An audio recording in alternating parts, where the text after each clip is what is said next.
Recall a few weeks ago, or was it a few months ago? I kind of forgot. My apologies.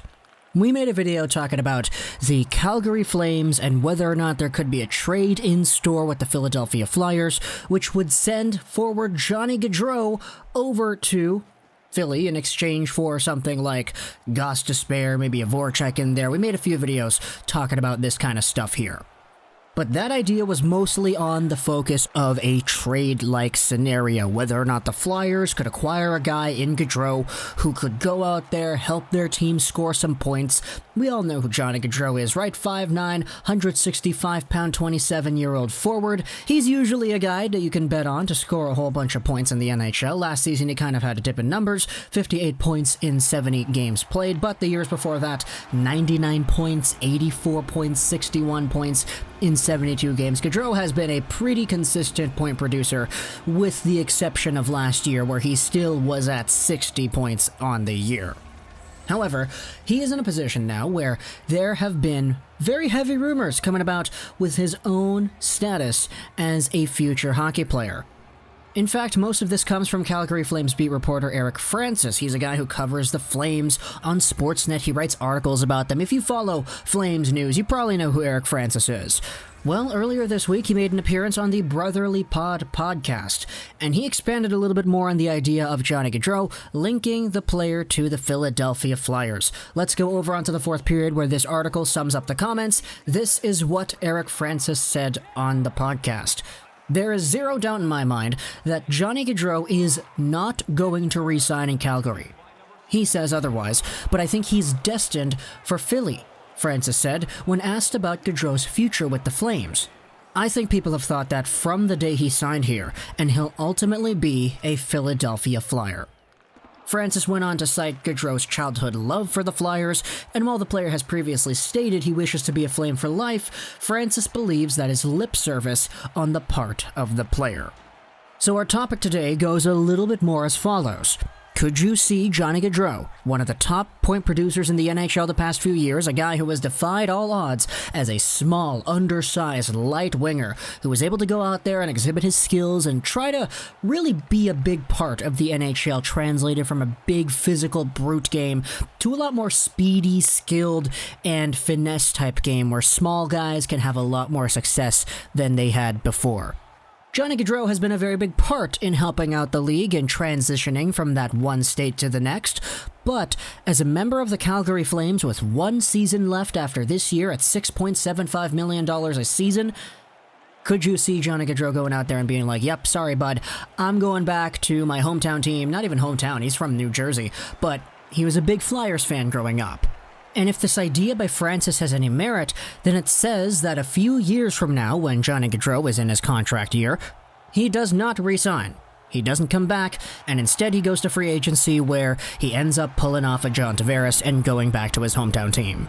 Now, speaking about that John Tavares, that is probably the biggest situation that I think kind of has the same reflection as this idea by Eric Francis is seeming to look towards, because Johnny Gaudreau is out here saying over and over, yeah, I want to remain a Flame for life, I want to play in Calgary, you know, normal hockey player stuff that one says usually when they're in an expiring contract kind of situation. But I do think the John Tavares angle is so akin to how this could look like if it does go the way that Francis depicts it could. Because if you remember the John Tavares situation, he was in a contract year with the Islanders, and he said the entire time, I want to remain with the Islanders, I want to do this, I want to do that, young core, Barzal, great players, etc. You know, we've got a good team in front of us here, I want to be a part of success in Long Island, etc. We heard all that from John Tavares, and the guy refused to waive his no-move clause in order to get traded at the trade deadline for what would be assets that could actually help out the Islanders, either picks, prospects, send over Tavares to a cup-contending team in the now, and have this guy play out the last months of his contract fighting for a Stanley Cup, something like that. That didn't happen, because Tavares was saying the entire time, I want to stay here, not going to waive, I'm just going to re-sign soon. Hey, it didn't happen. He left, he went to free agency, he went over to Toronto, his hometown team, and Islanders fans were livid with how this guy just completely picked up his things, he left, and he went over the border, going back on what he said the entire time when he said he wanted to remain in Long Island, he was going to re-sign, he didn't want to waive his no-move clause. And it led to the Islanders leaving with nothing, because Tavares left as a free agent and they didn't get anything in return. If Johnny Gaudreau, who does have a modified no-trade clause at the end of his contract, right now he doesn't have anything, so if the Flames want to trade him, it's fair game right now. But in that time frame, Johnny Gaudreau is going to have to submit a 5-team trade list. Those are teams, 5 in the NHL, that he would allow a trade to happen to. So, if there's any concern as to whether or not the Flames would not be able to re-sign Johnny Gaudreau, there could possibly be an out if any of the teams that Gaudreau has on his list are actually able to make a trade. This could be completely hampering. Let's say if Gaudreau goes out there and says, okay, the teams I would accept a trade to are the teams that have absolutely zero cap space already. Don't know how the landscape is going to be in a year, but right now, hey, Tampa, Washington, Vancouver, all these teams here that have no salary, let's put them on my trade list so I can guarantee I'm ending off the season in Calgary. Obviously, the simple answer, though, would be to just put the Philadelphia Flyers on that trade list next year, which would allow the Flames to go out there, and if they're already sensing what Eric Francis is saying in this podcast episode right here is going to come true, they can all just be like, okay, here, Philly, we're going to make an offer here.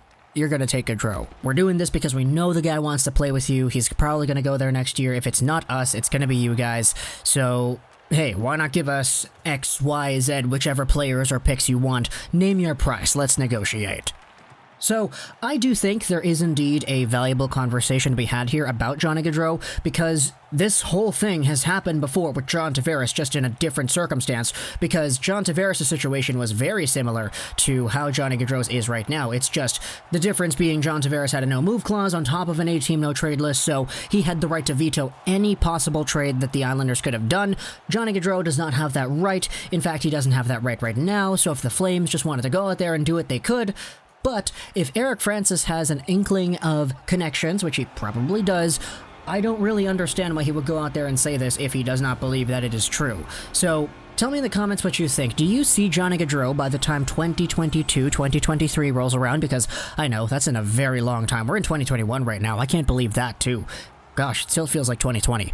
But once the 22-23 season rolls around, tell me in the comments, do you think Gaudreau will be in Calgary? If not, is it going to be Philly that ends up being his new home? The home of a team that he cheered for growing up, and a team that has also been involved in the Johnny Gaudreau rumor mill over the past few months as well. You gotta remember from the Flyers side that there indeed is salary that you have to give out here. If Gaudreau goes to free agency, you're going to have to find a way to pay this player and give him his money. But for Philly, they have a whole bunch of RFAs they need to re-sign. Nolan Patrick is over there. Travis Sanheim is over here too. Plus, they have a lot of extra money tied up in other players. People have been talking about other guys maybe even being traded as well. This article here on the fourth period mentions Shane Gostisbehere and James Van Riemsdyk, and how those two names were at the top of Chuck Fletcher's to-do list in the fall. So who knows if there's going to be a trade to be made to free up the salary to get a Gaudreau in the free agent market, or if there's just a Calgary Flames, Philadelphia Flyers trade straight up. That'd be very weird to see Johnny Gaudreau in a Philadelphia Flyers jersey, and if there's a trade, I'd be interested in seeing what the Flames could get back. But let me know in the comments what you think. I hope you enjoyed this video. So that's 99, and bye.